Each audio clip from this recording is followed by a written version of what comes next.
I'm Lauren Saidel-Baker, and thank you so much for joining me for today's episode of ITR Economics Trends Talk. Today, let's talk supply chain. This is one of the big ones, the most crucial issues facing businesses today. So let's see how we got here to this very unusual situation. And critically, what do we see in the future? When do we see the supply chain problems easing? And more importantly, what can you do about them? Well, I want to start with how we got here. I'm an economist, so I very firmly believe that everything comes back to two critical factors: supply and demand. We take those two lines, we graph them, we find that crossing point, and that's our equilibrium. So we're going to break down these supply chain constraints in terms of supply and demand. But I really would argue to you that while both have their flaws and their contribution to the problem, this is primarily a demand story.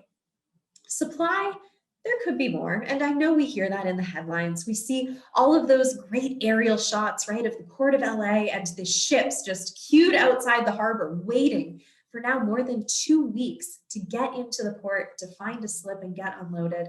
Well, while that is true, and we do have all of those extra ships, it's not necessarily on the supply from the port. And I know it's hard because we hear all of these narratives, right? The port either isn't fully reopened, or maybe it's that not everyone came back to work at the port after the pandemic.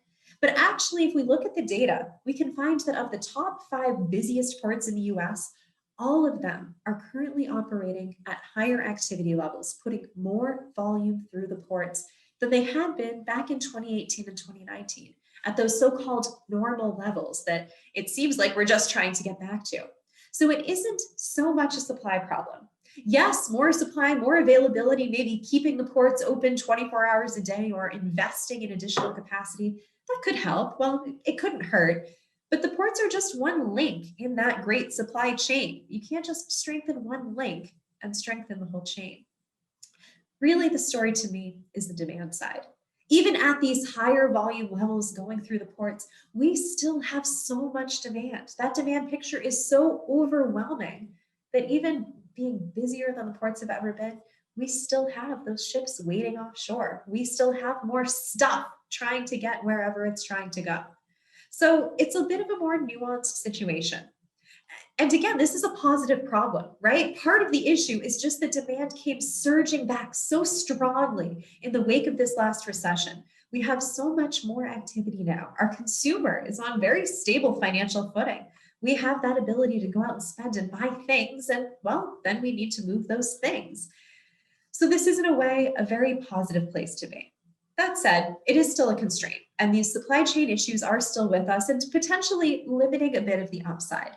But I really want to keep this in context. We're not seeing downside, we're seeing more limited upside as a result of these supply chain constraints. So where do we go from here? Well, if you've been following our forecast at ITR Economics, you probably know that we expect that peak growth rate across the macroeconomy, that highest rate of change, to occur early next year. So by mid-2022, we think growth will still be positive, not calling for a recession, but we think that those rates of change are going to start to come down. They're going to start to normalize. Now, when that happens, I know we all see phase C, the slowing growth trend, as a little bit of a red or a yellow flag, let's say, an orange flag, cautionary. We exercise caution during phase C. But it's not necessarily a bad thing. We do not think this cycle will be recessionary. So look for those lower, more normal growth rates. Maybe more manageable growth rates is a better way to put it. Look for a little bit of relief there. We'll get to start to work through the logjam. I'm not saying that everything will be fixed by 2022, but we should be moving in that direction. At least things aren't getting materially worse. So that's the big picture. 2022 should bring, at least directionally, a little bit of relief as that demand side, that overarching issue that's really been driving these trends, starts to ease up. We're not getting worse, and we might even start to get better. Now, there are some longer-term trends that could really affect this outlook. The first one is nearshoring. We've been talking about this at ITR for a very long time. Those typical trade relationships, well, we're starting to see them change.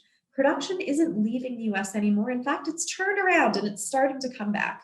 And maybe not to the US exactly, but we're seeing a lot of production trying to get closer to its end use market. Maybe that's Canada, maybe that's Mexico, somewhere very close. Maybe you'll have some cost gains in one jurisdiction or another, but overall, the end result is that you're moving largely out of Asia, back to somewhere a little bit closer to your demand source. That's been an ongoing trend, and the pandemic really has accelerated that trend. If anything, all of these companies that saw their supply coming out of Asia, they were very shocked when they couldn't get what they needed. Maybe these were second or third tier suppliers that they didn't even know where that end production was happening. So many firms were blindsided. And a lot of people said during the pandemic, I don't want this to happen again. I want to be ready for the next time. Whatever that next thing is, that next black swan event that we don't see coming, I want my production to be more stable. I want to know that I can get what I need, even if that is at a slightly higher cost basis. So that nearshoring, bringing things back closer to our market, is necessarily causing changes across the supply chain. In the near term, it's disruptionary, right? I'll use semiconductors as the example. It takes a long time to build a semiconductor plant. So even though we are moving that production back to the US, it's not going to be an immediate fix in the next year or two. It's just going to take a little bit longer before that production is really up and running. So this is a maybe medium to longer term trend. Another longer term bit of relief that we might see is investment from that infrastructure bill that just recently passed.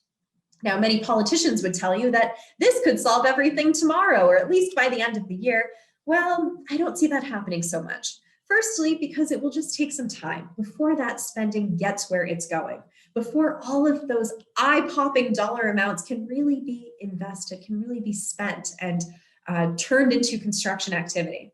And finally, even once they do reach some construction activity, all of that investment in ports, in airports, in roads and bridges that's going to smooth out these supply chain disruptions, well, it takes a lot of time. If anyone has ever lived through a construction project on the road near their house, you know this. It takes much longer than you think before that project is completed and before we're seeing the benefits, reaping those rewards. So I do see the infrastructure bill as being a long-term upside, but I really want to emphasize that first point, a longer-term upside.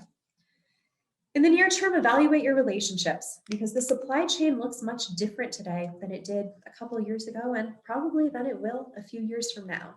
But overall, I hope you have just a little bit of hope on the horizon. Things aren't getting worse, and well, they might even be getting better. Stick with us and we'll tell you about it. For this episode of ITR Economics Trends Talk, I'm Saidel-Baker. Let's talk more soon.